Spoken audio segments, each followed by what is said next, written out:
الحمد لله رب العالمين والعاقبة للمتقين والصلاة والسلام على سيدنا محمد وآله وأصحابه أجمعين.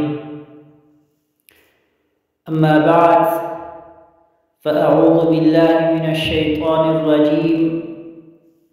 بسم الله الرحمن الرحيم. إن هذا القرآن يهدي للتي هي أقوم.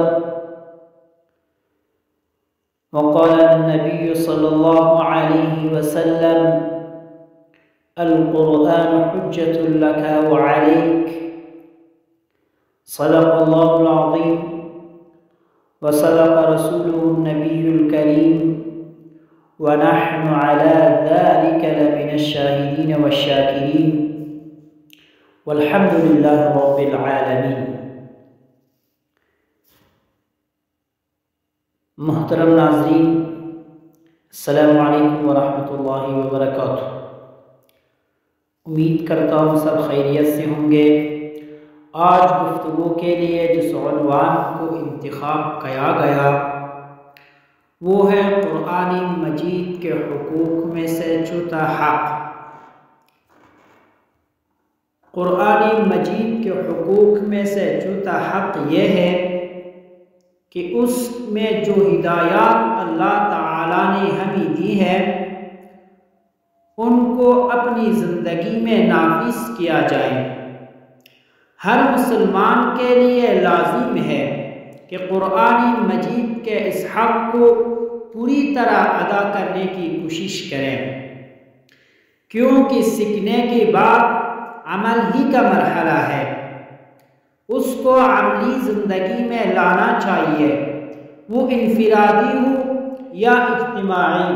قرآن کریم مکمل ضابطۂ حیات ہے. اس نے زندگی کی ہر پہلو پر روشنی ڈالی ہے. وہ علم نہیں جس پر عمل نہ ہو. عمل کا یہ حکم نبی کریم صلی اللہ علیہ وسلم کو بھی دیا گیا، جن کی مبارک زندگی ہمارے لیے نمونہ اور ماڈل ہے.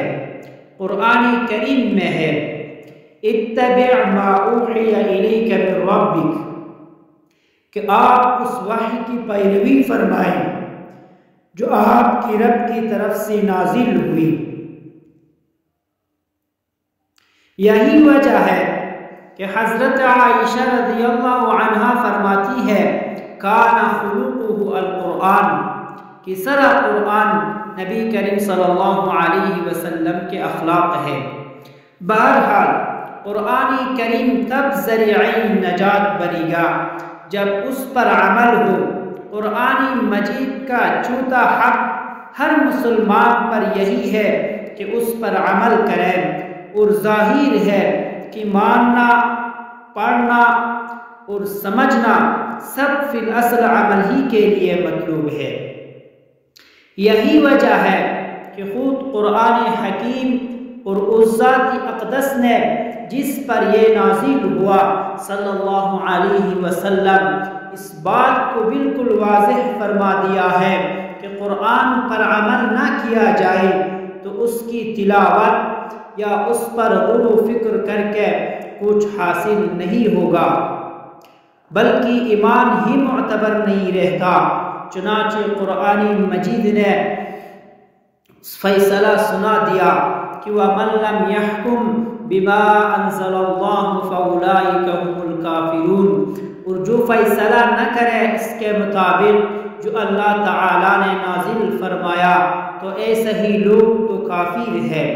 قرآن حضرت صلی اللہ علیہ وسلم نے مزید وضاحت فرما دی کہ لا یؤمن احدکم حتی یکون ہواہ تبعا لما جئت بہ، تم میں سے کوئی شخص مؤمن نہیں ہو سکتا جب تک اس کی خواہشی نفس اس ہدایت کے تابع نہ ہو جائے جو میں لایا ہوں.